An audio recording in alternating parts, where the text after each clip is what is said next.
Should we do an intro? Let's do the intro. All right. Hello, everyone. I'm Vince White. I am an employment attorney, and I have a co-host today. Hello, everyone. I'm Ariella or Ari Steinhorn. I'm a writer, a storyteller, a journalist. I used to be a publicist, and I help people bring forward sensitive stories about power. Absolutely, you do. And I see there's another another chapter in the saga of someone who's bringing their story forward about Meta. Yes. Yeah, so this is really juicy. So last week we talked about Sarah Wynne Williams, who she was a former public policy director at Meta. Then it was Facebook from 2011 to 2017.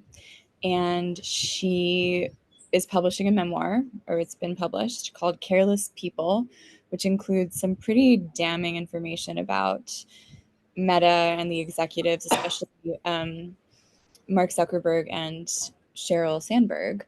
So now the latest is that a judge ruled that Sarah Wynne Williams violated her non-disparagement agreement and that she can no longer promote the book.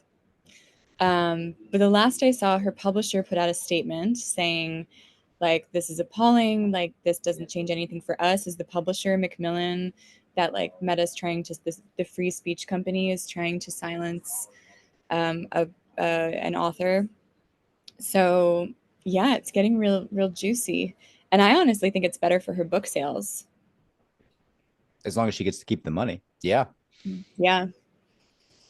I mean, it's a I'm not I wouldn't say I'm a free speech absolutist, but this certainly falls within what I would think. And I know it's not the government shutting her down or anything like that. So it's, free speech is not really implicated, but like the idea of like limiting speech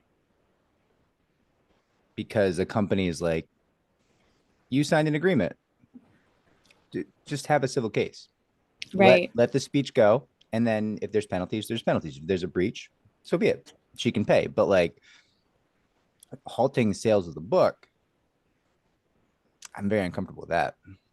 How common is it that people actually do some, or employers take action because someone has violated a non-disparagement clause? I feel like Very that's rare. pretty rare. Yeah. I would say maybe like 2%, Yeah. 1%. Because the optics aren't good, right? Like, especially she's laying out a lot of really damning things. For them to come at her and be like, we're going to shut you down. One, keeps us in the news cycle. To your point, it's good for her sales, but it also like the optics on that. Like Meta looks afraid. They look guilty. Yeah, they do. Yeah, I don't understand why because they publicized, their spokesperson went on Threads and publicized the fact that they had won in this court case. But why is it, to chill other employees from doing the same thing, do you think? Because they're they're not winning having yeah yeah. They're not winning any other optics battle with that one. they're having a real issue with whistleblowers right now, Mm, and they might view her as a whistleblower who's profiting heavily. So if they can put the kibosh on that and make her look like she regrets coming forward, yeah. you know, that could be My something hot for them. take, my hot take is that whistleblowers should be profiting from their stories. Like, we're in this era of the monetization of the self, and that's just the era that we're in. And I think that, if Netflix is profiting or publishers are profiting off of somebody's story, I think the person should be able to profit too. And it's like a freeing thing to be able to monetize yourself in a world where that's just what you're told. You're rewarded for that. Yeah, I will co-sign that without question. I would also add blowing the whistle really for some of these companies, it's scary. Like there is a great deal of personal risk, both financial and occasionally physical. You've worked on some of the Boeing stuff, right? Yep. And so that we can't say anyone was murdered or not, but we all have questions. There's a lot of smoke for there not to be a fire, right? Mm-hmm. And I don't know. I don't see why there wouldn't be compensation for that. It's good for society. Why wouldn't you be allowed to profit from the bad actor? You know, Yeah.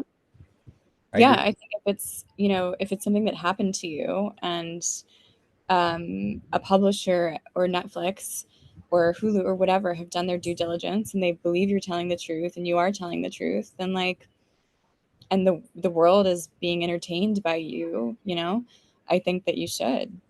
But Yeah. it's interesting. Here's some additional insight. Back in late 2022, early 2023, Sarah Wynne Williams was working at Minderoo Foundation, which is this foundation in Australia. Hmm. I think bankrolled by some natural resources tycoon. Um, Sorry, someone seems to be dragging a palm frond over there. No, can't hear it at all. Not a problem. Okay, cool. So she was working at Minderoo, and I think that she was introduced to Lioness to me in my work through this woman, Ifoma Ozoma, who changed the legislation in California to release people from NDAs if they had experienced discrimination or sexual harassment in the workplace. And I think it was called the Silenced No More Act. So Ifoma introduced me to Sarah Wynne Williams, and Minderoo Australia is apparently very anti Facebook, anti Meta. Like Yeah. they've tried to ban. I think they banned social media technically for teenagers, which I Not don't a know bad how. idea. Yeah, and so they're very anti social media. She was working for the foundation, and she was so close to funding Lioness. And then she was like, "I'm gonna sign off on this like $250,000 grant." And we had some amazing calls together. She was a very like cool person. She wasn't like, the stereotype of the whistleblower who's like disgruntled and angry. Like Yeah. she wasn't that way at all. And then she just disappeared. And I assumed she had been fired from the foundation, or I just didn't know what had happened. Hmm. And then I saw the book last week and I reached out to her and she was like, I really wanted to make that work. Let's catch up after all of this craziness stops. But I imagine things must be even more crazy for her after the last couple of days. So Yeah. I was hoping you were going to get to interview her, but right I now know. it seems like she might be doing the major network circuit, right? I know. I know. We'll see. I'm still gonna try. Sounds good. Are we discussing your location right now, or are we just saying that you're We taking could a brief pause from being an F. Scott Fitzgerald character to apprise the role of a late stage Ernest Hemingway character? How are we addressing this? I'm in Jamaica right now. I see. Yes. So I leave tomorrow, sadly, but I've been here since Monday and it's the first beach time that I've had in a year and it feels so good. I'm like I are you a beach or a mountains person or I am both? very much a mountains person, as made clear here, Yes. but I will be filming from Mexico next week. Ooh, where in Mexico? Can you say? Probably shouldn't. I've learned the hard way. Yeah, okay, we won't say. Yeah. Um, but yeah, Jamaica is it's so stunning. And so my boyfriend is a mountains person. Yeah. So I'm like, haha, we have the beach finally. I mean, the beach is nice, but I'm the worst with the beach. So like if there's a beach but like a pool overlooking the beach, I'll just Yeah. go to the pool and I don't understand what's wrong with like I just don't really like sand. Yeah. Well, so Vince, the interesting thing about this beach, it's called the Caves, and we're on a cliff. So you Ooh. actually jump off cliffs to get into the Oh, water, and wow. there's no. So he likes it a lot more than he thought he would because he's like, I Yeah. hate the sand, I hate being on the beach. Um, but I love cliffs. I think they're so dramatic and That like. tracks. That makes a lot of sense. So but there's actually no sand. You just kind of jump off the cliff Oh, into the wow. water. How do you get back to the land? Do you have to like go around? You can swim. Yeah, you swim to like they have ladders. So you can just but the water is so warm and you can swim into the cave and it feels like you're just kind of sloshing around in the ocean, but it's not too tumultuous, but just tumultuous enough. I always find Jamaica to be one of the most attractive coastlines I've ever seen. Like it's so, I mean, I guess to use your word, dramatic, but it's better than TV. Like you look at it, you're like, oh my God, this is better than what they would have put in a commercial. Like it's just It is. so good. Yeah. 100%. It's gorgeous. And the people are great. Just their outlook on life.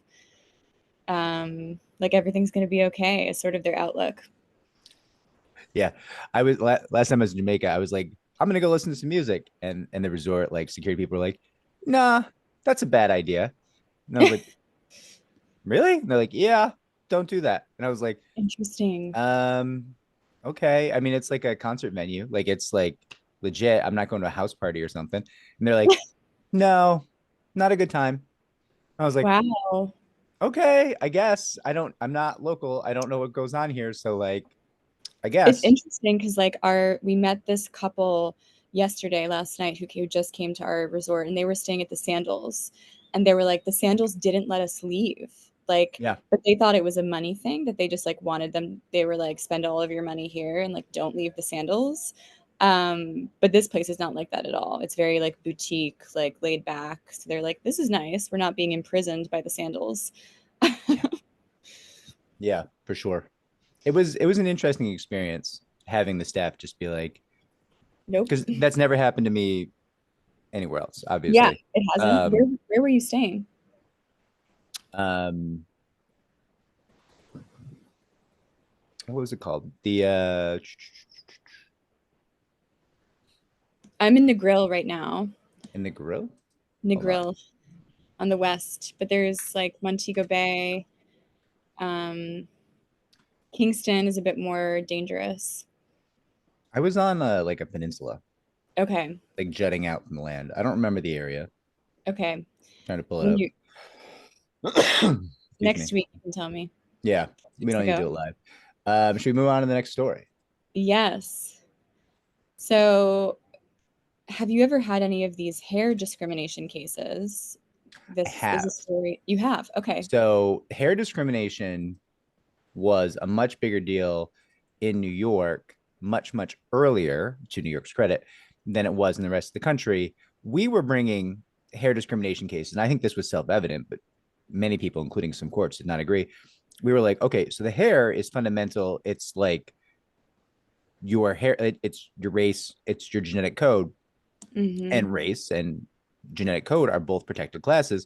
So we were like pushing hair discrimination cases under, racial discrimination because there's variations in hair based on race. And then there was this weird, like, there's this weird protected class for like genetic discrimination that's mostly tied to like health benefits and life insurance and stuff like that. But we were like, hey, what's genetic is the genes that create your hair. So we Mm-hmm. would package these together and bring those claims with mixed success because we felt pretty strongly about it, right? Well, I guess do you want to explain what hair discrimination is first, or how do you want to do this? Yeah, no, I want to hear. Well, I can share that there was news this week that Congress is trying to reignite a bipartisan effort to ban hair discrimination. So it's called the Crown Act, which stands for Creating a Respectful and Open World for Natural Hair. So, and it includes styles in which hair is tightly coiled or curled, locks, cornrows, twists, braids, knots, afros. Yeah. But I'm just interested in the examples that you've seen. I do know, like I've spoken to women of color who've said that so many people like just touch their hair. They'll be like, "Oh, Yeah. can I touch your hair?"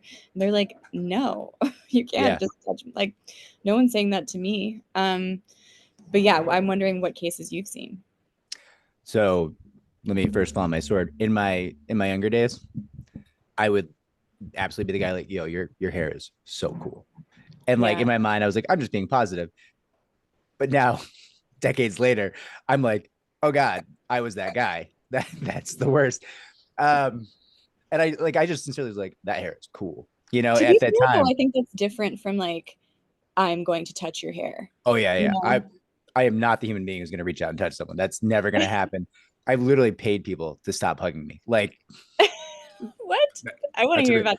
about that. Oh yeah, I was in a bar and like a friend of a friend was she had a bit too much, and she just kept trying to like hug me. And I was like, Yeah. I will literally pay you if you go to the other side of the bar. And she was like, what's in it for me? And turns out $50 to stop touching me. Like, please stop with the touchy touchy. I do not consent, but I can't hit you. Um, yeah, she was very happy. She thought it was very funny. And then like the next day was like hurt that I had like given her $50 to stop hugging me. And I was like, I don't know what you want from me. Yeah. Learn consent. Like, um, but anyways, we were the hair. So yeah, well, there's two components, right? There's the physical hair itself, which receives a lot of discrimination. And then there's the hairstyles that are conducive to that physical form of hair, right? And you'll get different layers. Like, so there's people who like don't like the physical hair, believe it or not, which is insane to me. But then Mhm. there's like weird perceptions about like dreadlocks and other hairstyles that are conducive to the physical whatever makeup of the hair. And those things are cultural. They're not even really physical. It's like almost akin to like, hey, I saw this in a rap video 20 years ago. So now I'm not comfortable when you come in with this hairstyle. And that's like this deep well of confused racism that's not even really tied to reality. It's like, okay, so that there was a human being who appeared in a video that apparently you were intimidated by that like did wear this hairstyle. But do you understand that like there's also people who wear Hitler's hairstyle, you know? And I mean that mustache, I don't think you're getting away with that mustache, but the hairstyle itself, like nobody's like, ooh, you can't wear that hairstyle anymore. You know, like it's you don't lose a hairstyle because a bad guy. Right. I lost a hairstyle to white supremacists recently. He literally adopted like 4 years ago, adopted my haircut. I was like, God damn it. Now I have to get a new haircut. But like that's not how it should work, right? And so these cases, kind of to your point, people just be working and somebody would swing by like, hey, you're gonna have to like change your hair. It's not really viable. Like the amount of Totally. chemicals, or like, what are you gonna wear a wig? Which certainly people do, but like that's a lot of work. Like that's adding like an hour and a lot of damage to your morning Mm. routine. And like it's not comfortable. It's not nice. It's not how people want to live. And it's just not respectful of cultures either, or even just the physical realities of someone's body. So to me, it's always been an identity issue, and that's how we litigated it. And then it did become protected in some jurisdictions like New York. I'd be super excited if it was federally protected. We've had success at the EEOC level though. Like it's not a statute specifically on point would be incredibly helpful, but like the fact of the matter is